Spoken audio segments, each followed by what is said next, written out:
Hello everyone. तो ecology के second chapter यानी कि चैप्टर नंबर 12 पारितंत्र या इकोसिस्टम स्टार्ट कर रहे हैं अपन आज। तो चलिए देखते हैं क्या होता है। सबसे पहले इकोसिस्टम या पारितंत्र खुद एक होता क्या है। तो किसी पर्यावरण में उपस्थित सभी जैविक तथा अजैविक कारक एक क्रियाशील इकाई के रूप में कार्य करते हैं और क्रियाशील के इकाई रूप में कार्य कर कर एक क्या करते हैं, पारितंत्र या इकोसिस्टम का निर्माण। यानी कि सभी कारक जैविक और अजैविक, ठीक है, बायोटिक और एबायोटिक फैक्टर सारे मिलकर क्या बनाएंगे, एक पारितंत्र। पारितंत्र छोटे तालाब से लगाकर एक बड़े महासागर तक भी हो सकता है। पारितंत्र पर्यावरण की मूलभूत इकाई है और खुले पारितंत्र में क्या आवश्यक होती है, सौर ऊर्जा या सोलर एनर्जी आवश्यक होती है। अब पारितंत्र दो प्रकार के, प्राकृतिक और कृत्रिम, नेचुरल और आर्टिफिशियल। तो सबसे पहले बात करते हैं प्राकृतिक पारितंत्र या नेचुरल इकोसिस्टम की। तो अब ये देखिए, स्थलीय और जलीय दो भाग होते हैं इसके, स्थलीय और जलीय। स्थलीय के एग्जाम्पल कौन है भाई, जंगल है, घास के मैदान है और मरुस्थल है।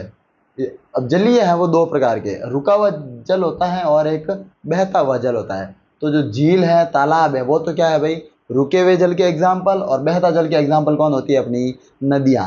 नेक्स्ट है कृत्रिम पारितंत्र या आर्टिफिशियल इकोसिस्टम। अब कृत्रिम पारितंत्र क्या है, इसके एग्जाम्पल देखिए, गार्डन या बगीचे। प्राकृतिक मतलब जो प्रकृति के द्वारा निर्मित है पहले से, और कृत्रिम का मतलब है जिसे मानव ने बनाया है। एग्जाम्पल कौन है, गार्डन या बगीचे। फसलें और मछली घर, जो एक्वेरियम होता है मछली घर, वो क्या है, एक कृत्रिम पारितंत्र। नेक्स्ट है किसी पारितंत्र के निम्नलिखित पहलू होते हैं, कौन कौन से, संरचनात्मक और क्रियात्मक। तो संरचना तो भाई कौन बनाएगा, संरचनात्मक कौन सा होता है, स्तरीकरण या स्तर विन्यास। और क्रियात्मक कौन कौन सा होता है, ये चार, उत्पादकता, ऊर्जा प्रवाह, अपघटन और पोषण चक्र। ठीक है, तो अभी मैं स्टार्ट कर रहा हूँ स्तरीकरण या स्ट्रेटिफिकेशन से। तो स्तरीकरण क्या है, पारितंत्र में विभिन्न स्तरों पर पारितंत्र में विभिन्न स्तरों पर विभिन्न प्रजातियों के ऊर्ध्वाधर यानी कि ऊपर से नीचे की ओर वितरण को क्या बोलते हैं भाई, स्तरीकरण। एग्जाम्पल देखिए, अगर मैं एक जंगल का एग्जाम्पल लूँ तो जो बड़े वृक्ष हैं, फिर झाड़ियाँ हैं और जो घास है। तो वृक्ष क्या है, सबसे ऊपर सर्वोपरि होंगे शीर्ष स्तर पर, फिर झाड़ियाँ द्वितीय स्तर पर होगी और घास क्या हो गए, निम्न स्तर पर। यानी कि ये क्या हो गया, एक ऊर्ध्वाधर वितरण, ठीक है, जंगल का।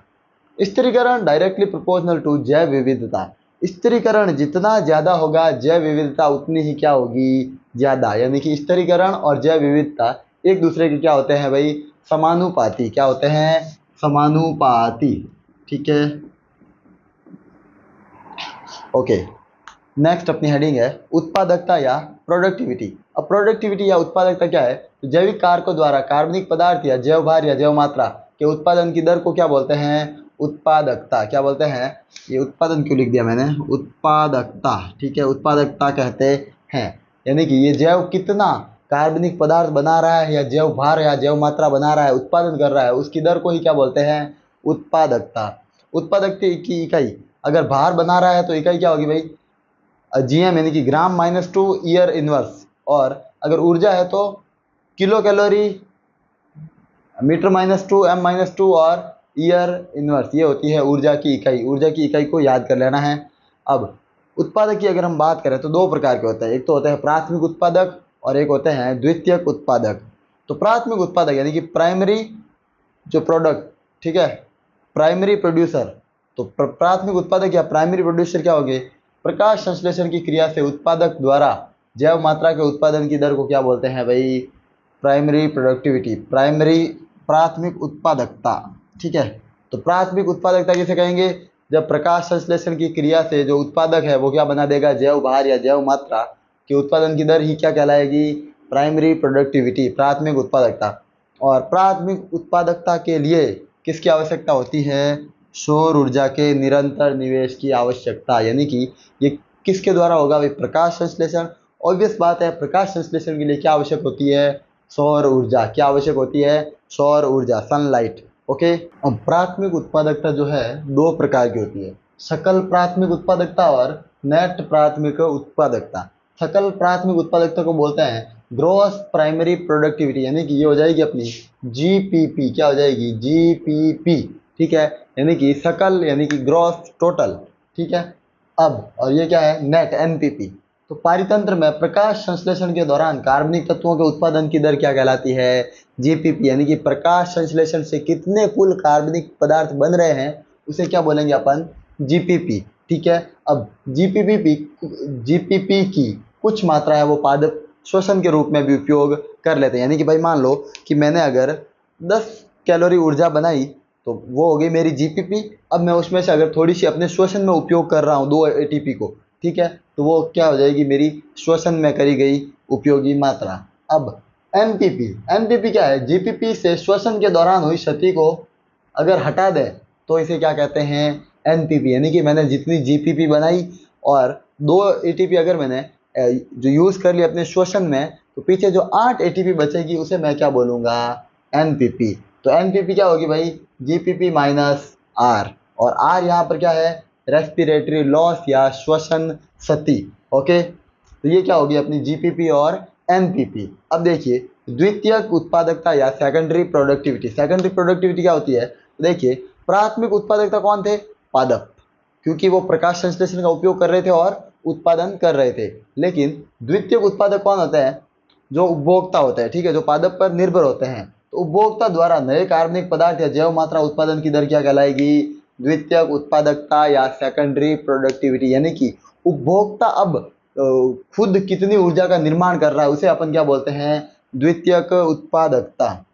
उपभोक्ता या द्वितीयक उत्पादक, उपभोक्ता को ही क्या बोलेंगे, द्वितीयक उत्पादक। और प्राथमिक उत्पादकता हमेशा कौन होते हैं भाई, पेड़ पौधे या फिर जो समुद्री जीव जो प्रकाश संश्लेषण करते हैं वो क्या होते हैं, हमेशा प्राथमिक उत्पादक। और जो प्राथमिक उत्पादक पर निर्भर होते हैं वो क्या कहलाते हैं, द्वितीयक उत्पादक। तो द्वितीयक उत्पादक के लिए हमेशा कौन सी ऊर्जा उपलब्ध होगी भाई, एनपीपी ही होगी। यस, मेरे को कभी भी जीपीपी नहीं मिल सकती, क्योंकि मैं क्या नहीं कर रहा हूँ, प्रकाश संश्लेषण। मुझे हमेशा क्या मिलेगी, एनपीपी, क्योंकि जो जीव खुद जीपीपी बनाएगा, जो पादप खुद जीपीपी बनाएगा, अपनी जो श्वसन में भी तो उपयोग करेगा, इसलिए सेकेंडरी उत्पादक को हमेशा ही क्या मिलती है भाई, एनपीपी। अब उत्पादकता है वो निम्न कारकों पर निर्भर करती है। कौन कौन सी, पर्यावरणीय कारक, ओके, और पोषकों की उपलब्धता। और इसका एक फैक्टर है कि समुद्र में है वो नाइट्रोजन क्या है, सीमित, तो पोषक भी अच्छे खासे उपलब्ध होने चाहिए वरना उत्पादकता अच्छी नहीं होगी। पादपों की प्रकाश संश्लेषण क्षमता सीमित, और पादप प्रजाति का प्रकार, पादप किस प्रकार का है वो भी डिपेंड करता है। ठीक है, अब है नेक्स्ट उच्च उत्पादकता वाले पारितंत्र। अब पारितंत्रों को हमने 2 आधार पर बांटा है, एक तो जिनकी उत्पादकता क्या होगी, उच्च, और एक जिनकी उत्पादकता क्या है, निम्न या कम। तो उच्च उत्पादकता वाले पारितंत्र कौन है भाई, एग्जाम्पल्स ये है, मूंगा चट्टान जिसे कहते हैं कोरल रीफ्स, उष्णकटिबंधीय वन, ठीक है, ट्रॉपिकल रेन फॉरेस्ट, और गन्ने के खेत। यहाँ की उत्पादकता क्या होती है, बहुत ही ज़्यादा। और निम्न उत्पादकता वाले कौन है, मरुस्थल है और गहरे समुद्र। गहरे समुद्र इसलिए है क्योंकि यहाँ तक सनलाइट या सूर्य की किरणें हैं जो नहीं पहुँच पाती। ठीक है, अब है अगला टॉपिक, ऊर्जा प्रवाह या एनर्जी फ्लो। अब पृथ्वी पर ऊर्जा का सार्वभौमिक स्रोत तो कौन है, सूर्य, क्योंकि ऊर्जा हमेशा हमें कहाँ से मिल रही है भाई, सूर्य से ही। पादपों को चाहिए पहले, फिर अपने को मिलेगी, तो पादप को कहाँ से मिल रही है, सूर्य से। गहरे जलीय पारितंत्र में ये क्या होती है, अनअवेलेबल या अनुपस्थित। क्यों, क्योंकि सूर्य की किरणें नहीं पहुंच पाती। कुल सौर विकिरणों में लगभग 50% विकिरणें क्या होती हैं, प्रकाश संश्लेषी सक्रिय। जितनी सौर विकिरणें आ रही हैं, सूर्य की विकिरणें, उनमें से लगभग 50% विकिरणें क्या होती हैं, प्रकाश संश्लेषी सक्रिय, यानी कि photosynthetic active radiation. Photosynthetic active radiation, ठीक है, जिसे मैं क्या बोलूँगा, पार, PAR, फोटोसिंथेटिक एक्टिव रेडिएशन, प्रकाश संश्लेषी विकिरण सक्रिय। ठीक है, अब पादप इस पार का, यानी कि जो कुल 50% बची, इस पार का 2 से 10% ही उपयोग करते हैं, ज़्यादा उपयोग नहीं कर पाते। तो अतः पादप कुल सौर विकिरणों का केवल कितना करेंगे भाई, 1 से 5%, क्योंकि 50% तो पहले ही हट चुकी थी। तो कुल सौर विकिरणों का कितना उपयोग कर पाते हैं, 1 से 5%। अब ऊर्जा प्रवाह है जो उष्मागति के सेकंड नियम का पालन करता है। ऊर्जा प्रवाह है वो एक दिशीय होगा, यानी कि ऊर्जा केवल आगे बढ़ सकती है, यूँ नहीं कि मैं इससे वापस ले लूँगा, नहीं। और ऊर्जा प्रवाह है वो खाद्य श्रृंखला या खाद्य जाल में होता है। यस, ठीक है, ओके।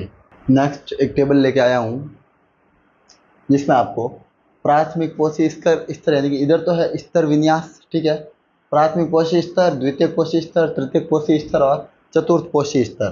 तो अब प्राथमिक पोषी स्तर पर हमेशा कौन मिलेंगे, उत्पादक, यानी कि उत्पादक का मतलब क्या है, पेड़ पौधे, ठीक है, उत्पादक। फिर उनको कौन यूज करेगा, प्राथमिक उपभोक्ता, फिर उसे द्वितीयक उपभोक्ता और उसे तृतीयक उपभोक्ता, ठीक है। जैसे उत्पादक का एग्जाम्पल कौन है भाई, पादप प्लवक, कौन है, पादप प्लवक या घास या वृक्ष, तो ये सारे क्या होते हैं, उत्पादक। अब इन पर निर्भर कौन रहते हैं, जंतु प्लवक, टिड्डे और गाय, ठीक है, ये सब इससे खाते हैं।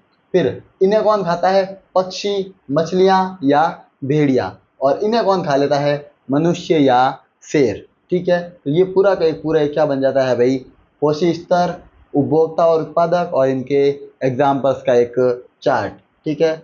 बात करूं मैं अगर वृहद उपभोक्ता, यानी कि बड़े उपभोक्ता कौन होते हैं, तो शाकाहारी एवं मांसाहारी जंतु, जो बड़े जंतु होते हैं वो क्या है भाई, बड़े उपभोक्ता। और सूक्ष्म यानी कि छोटे उपभोक्ता कौन होते हैं, अपघटनकारी, डीकम्पोजर्स, जो क्या कर देते हैं, किसी भी चीज का अपघटन, ओके।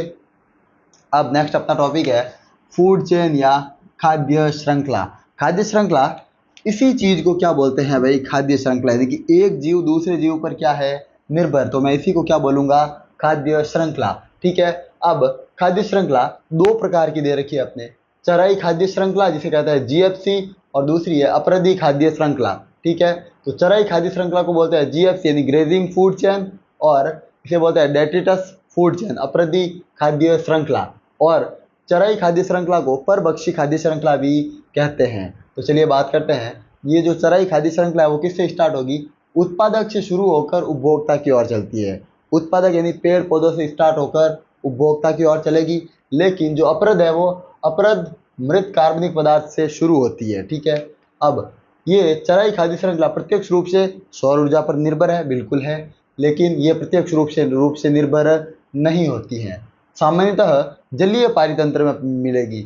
ये जो चराई खाद्य श्रृंखला है वो कहाँ मिलेगी, जलीय और स्थलीय दोनों में, ठीक है, लेकिन जलीय में, लेकिन जो अपरदी खाद्य श्रृंखला है वो केवल किस में मिलेगी, स्थलीय में, जलने में नहीं होती है, ठीक है। एग्जाम्पल देखिए, घास, टिड्डा, मेंढक और सांप। और अपरद को कौन खाता है, केंचुआ, केंचुआ को मेंढक और फिर मेंढक को वापस सांप, ठीक है। तो ये क्या होगी अपनी जीएफसी और डीएफसी।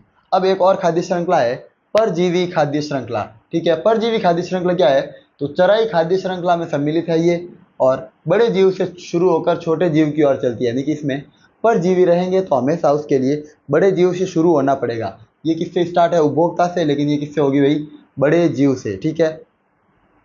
एग्जाम्पल देखिए, वृक्ष, वृक्ष पर कौन रहते हैं, पक्षी, क्यों, ये परजीवी है। पक्षियों पर क्या रहते हैं, उनके परजीवी, और उनके परजीवियों पर उनके भी अति परजीवी, इसे क्या बोलते हैं, परजीवी खाद्य श्रृंखला। और इसमें जीव का आकार है वो क्या होता जाता है, छोटा, लेकिन जो जीवों की संख्या है उसमें क्या हो जाएगी, वृद्धि, यानी कि आकार छोटा और जीवों की संख्या में क्या होती जाएगी, वृद्धि। अगर मैं एक पेड़ का एग्जाम्पल लूँ, एक पेड़ पर पक्षी मिल सकते हैं 10, अगर फिर 10 पर अगर एक एक भी, अगर एक एक दो दो भी उन पर अगर परजीवी हैं तो ये पूरी क्या हो जाएगी, उनकी संख्या में वृद्धि। इसे क्या बोलते हैं भाई, परजीवी खाद्य श्रृंखला। नेक्स्ट टॉपिक है पारिस्थितिक पिरामिड या इकोलॉजिकल पिरामिड। क्या है भाई, इकोलॉजिकल पिरामिड, ठीक है। अब अपन पढ़ेंगे पिरामिड्स को। देखिए, तो खाद्य श्रृंखला में विभिन्न पोषक स्तरों पर उपस्थित जीवों की संख्या, जैव भार या ऊर्जा का ग्राफीय रूप क्या कहलाएगा, इकोलॉजिकल पिरामिड या पारिस्थितिक पिरामिड। यानी कि अगर हम इनको अलग अलग आधार, जीवों की संख्या, जैव भार या ऊर्जा, अगर इनको हमें ग्राफीय रूप दे दें तो इसे अपन क्या कहते हैं भाई, पारिस्थितिक पिरामिड। अब देखिए, पिरामिड दो प्रकार के होते हैं, सीधा और उल्टा, ठीक है। कौन कौन से, सीधा और उल्टा। आपको दिख रहा होगा ये सीधा है, ये उल्टा है। अब अगर मैं सीधे को रखूं तो ये तो हो जाएगा आधार, और ये क्या होगा, शीर्ष या टॉप। आधार पर हमेशा कौन होंगे, प्रथम पोषी स्तर, और जो है ऊपर कौन होंगे, शीर्ष पर अंतिम पोषी स्तर, ठीक है। यानी कि सीधे में तो जीव यहाँ से यहाँ तक चलेंगे और उल्टे में यहाँ से यहाँ तक, ठीक है। तो चलिए बात करते हैं। सबसे पहला पिरामिड है संख्या का पिरामिड, यानी कि पिरामिड ऑफ नंबर। अब चलिए बात करें, यह पिरामिड अधिकतर कैसा होता है, सीधा। अधिकतर संख्या का पिरामिड कैसा होगा, सीधा, यानी कि जीवों की संख्या है वो आगे आगे क्या होती जाएगी, कम, क्या होती जाएगी, कम। एग्जाम्पल क्या है, घास मैदान, जलीय पारितंत्र, घास मैदान और जलीय पारितंत्र। लेकिन संख्या का एक उल्टा पिरामिड का भी हमने एग्जाम्पल पढ़ा है परजीवी खाद्य श्रृंखला में, वृक्ष पर परजीवी। तो पेड़ों पर क्या होता है भाई, पेड़ एक है, आगे ऐसा उल्टा बन जाएगा, पेड़ एक था, आगे उस पर जो परजीवी, उस पर पक्षी थे वो क्या थे, ज़्यादा। उस पर जो परजीवी है वो क्या है, उससे ज़्यादा। और सबसे जो अंतः परजीवी है वो उससे भी क्या है, ज़्यादा या अति परजीवी। ठीक है, क्या है, सबसे ज़्यादा। इसे कहते हैं उल्टा पिरामिड। अब है नेक्स्ट जैव भार का पिरामिड या पिरामिड ऑफ बायोमास। तो देखिए जंगल और घास मैदान का तो कैसा होता है भाई, सीधा, यानी कि ठीक है, जो जैव भार है वो धीरे धीरे घटेगा। लेकिन जलीय तालाब में क्या होगा, पिरामिड उल्टा, जैव भार क्या होगा, बढ़ेगा। ठीक है, उल्टा पिरामिड। ओके, अब एक हेडिंग है खड़ी फसल या स्टैंडिंग क्रॉप। इसे क्या कहते हैं, स्टैंडिंग क्रॉप। चलिए क्या होती है ये देख ले, बात करते हैं। विशिष्ट समय पर प्रत्येक पोषण स्तर पर जीवित पदार्थ की कुछ मात्रा होती है जिसे स्थित शस्य या खड़ी फसल कहते हैं, यानी कि जीवित पदार्थ की मात्रा को ही क्या बोलेंगे, खड़ी फसल। अब इसे इकाई क्षेत्र में जैव भार या जैव संख्या से मापा जाता है। और अब लास्ट है ऊर्जा का पिरामिड, और इसको वेरी इंपॉर्टेंट करना है अपने को बोर्ड एग्जाम के लिए, और नीट में भी सवाल आता है। वह कौन सा पिरामिड है जो सदैव सीधा होता है, ऊर्जा का पिरामिड, पिरामिड ऑफ एनर्जी। ऊर्जा का पिरामिड हमेशा क्या होगा, सीधा। ठीक है, क्यों, क्योंकि एक रूल काम करता है, 10% ऊर्जा स्थानांतरण नियम, 10% एनर्जी ट्रांसफर रूल। इस नियमानुसार एक पोषी स्तर से दूसरे पोषी स्तर पर केवल 10% ऊर्जा ही स्थानांतरित होती है। यस, केवल कितनी, 10%। 90% ऊर्जा है वो किसमें, श्वसन में, और उष्मा हानि हो जाती है। एग्जाम्पल दिया इसका एक, देखिए सौर ऊर्जा, मान लीजिए सौर ऊर्जा में 1,00,000 जूल होगी, तो सौर ऊर्जा का पौधे प्रकाश संश्लेषण में उपयोग कितना करते हैं, केवल 1%, केवल 1%। तो लीजिए 1,00,000 का 1% मैंने ले लिया, 1,000। अब आगे क्या होगा, 10% रूल लागू हो जाएगा, इससे फिर 100 जूल, 10 जूल और 1 जूल। इसे क्या बोलते हैं, 10% ऊर्जा स्थानांतरण का नियम। एक मैंने इसको नोट में भी लिखा है, pyramid of energy never inverted, यानी कि कभी उल्टा नहीं हो सकता, हमेशा कैसा होगा, सीधा। कौन सा पिरामिड, ऊर्जा का पिरामिड हमेशा कैसा होता है भाई, सीधा। ओके, लास्ट हेडिंग है इस चैप्टर की, अपघटन या डीकम्पोजिशन। अब देखिए अपघटन या डीकम्पोजिशन क्या है, अपघटक द्वारा, अपघटक कौन होता है, जो अपघटन की प्रक्रिया करता है। तो अपघटक के द्वारा जटिल कार्बनिक पदार्थों को सरल अकार्बनिक पदार्थों, सरल अकार्बनिक पदार्थों यानी कौन कौन से, CO2, H2 और पोषक तत्वों में खंडित करने की या तोड़ने की प्रक्रिया को ही क्या बोलते हैं, अपघटन। अपघटन का मतलब शॉर्टकट में है टूटना। ठीक है, जटिल कार्बनिक पदार्थों से सरल अकार्बनिक पदार्थों में टूटना। अपघटन भाई किससे शुरू होगा, अपरद से। अब अपरद क्या होता है, तो पादपों के मृत अवशेष, छाल, पत्तियां, फल, फूल जो भी झड़ते हैं उसे मृत अवशेष बोलेंगे, और प्राणियों के जो मृत अवशेष और मल मूत्र आदि अपरद का निर्माण करते हैं। अब है अपघटन के चरण। तो 4 चरण होते हैं, खंडन, निक्षालन, अपचय और ह्यूमिफिकेशन। तो देखिए पहला है खंडन। खंडन का अर्थ भी क्या होता है भाई, टूटना, फ्रेगमेंटेशन। तो अपरदहारी, अपघटनकारी द्वारा, अपरदहारी यानी और अपघटनकारी दोनों एक ही चीज़ है, द्वारा बड़े अणुओं को छोटे अणुओं में तोड़ना। और इसका सबसे अच्छा एग्जाम्पल कौन है भाई, केंचुआ। केंचुआ हमने पढ़ा है वो क्या करता है भाई, जो है जो जटिल अणुओं को सरल अणुओं में तोड़ देता है, बड़े अणुओं को छोटे अणुओं में। नेक्स्ट है निक्षालन या लीचिंग। अब निक्षालन या लीचिंग क्या है, इस प्रक्रिया में जल विलेय अकार्बनिक, जल में विलेय होने वाले अकार्बनिक पोषक भूमि में प्रविष्ट कर जाते हैं तथा पादपों के लिए क्या हो जाते हैं, अनुपलब्ध, यानी कि वो ठेठ भूमि के अंदर चले जाएंगे, पादपों के लिए क्या हो जाएंगे, अनुपलब्ध। थर्ड है अपचय या कैटाबॉलिज्म। अब क्या होगा, जीवाणुवीय एवं कवकीय एंजाइम। अब मिट्टी में जो जीवाणुवीय और कवकीय एंजाइम है वो इन अपरदों को सरल अकार्बनिक तत्वों में तोड़ेंगे, अब वो उसे और क्या बनाएंगे, सरल। इसे क्या बोलते हैं, अपचय या कैटाबॉलिज्म। और लास्ट है ह्यूमिफिकेशन। ठीक है, इस प्रक्रिया में गहरे रंग की क्रिस्टल रहित ह्यूमस का निर्माण होता है, और ह्यूमस पोषक तत्वों के भंडार गृह के रूप में कार्य करता है।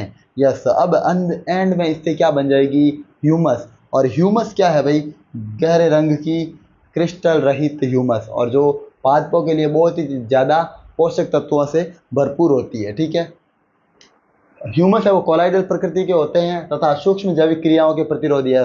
सूक्ष्म जीवों के अब इस पर कोई जो है प्रक्रिया का प्रभाव नहीं पड़ेगा। ह्यूमस का पुनः सूक्ष्म जीवों द्वारा विखंडन खनिजीकरण के द्वारा अकार्बनिक पोषक तत्व उत्पन्न करता है, और फिर ह्यूमस से बाद में फिर क्या बन जाएंगे, और ज़्यादा अकार्बनिक पोषक तत्व उत्पन्न हो जाएंगे। यदि जब इनका सूक्ष्म जीव विखंडन करेंगे तो क्या क्या मिलेंगे, पोषक तत्व। अब अपघटन को प्रभावित करने वाले कारक, 3 कारक दे रखे हैं, ऑक्सीजन, पर्यावरणीय परिस्थिति और अपरद का रासायनिक संगठन। ऑक्सीजन की बात करें, अपघटन एक वायवीय प्रक्रिया है तो ऑक्सीजन की आवश्यकता होती है, तो मैंने लिख दिया O2 नीडेड। ठीक है। नेक्स्ट है पर्यावरण परिस्थिति। अब किस वातावरण में है जो अपघटन तेज होगा और किस में धीमा। अगर गर्म है और नमी है तो अपघटन की दर क्या होगी, उच्च, तेज। और अगर ठंडा है और सूखा है तो अपघटन क्या होगा भाई, कम। ठीक है। तो ये अपघटन की 2 पर्यावरण परिस्थिति है। और अपरद का रासायनिक संगठन, अब जो अपरद है वो किससे बना हुआ है। अगर वो सॉफ्ट है तो अपघटन फास्ट हो जाएगा उसका, और अगर वो हार्ड है तो उसका अपघटन क्या होगा, धीमा। जैसे यदि अपरद साधारण शर्करा या नाइट्रोजन से बना है तो अपघटन की दर तीव्र होगी, फटाफट से थोड़े ही दिनों में उसका क्या हो जाएगा, अपघटन। लेकिन यदि अपरद जटिल काइटिन या लिग्निन से बना है तो क्या होगी भाई, अपघटन की दर धीमी। ठीक है। ओके, तो थैंक यू फॉर वॉचिंग। मिलते हैं अपन अपने नेक्स्ट वीडियो में, तब तक के लिए बाय।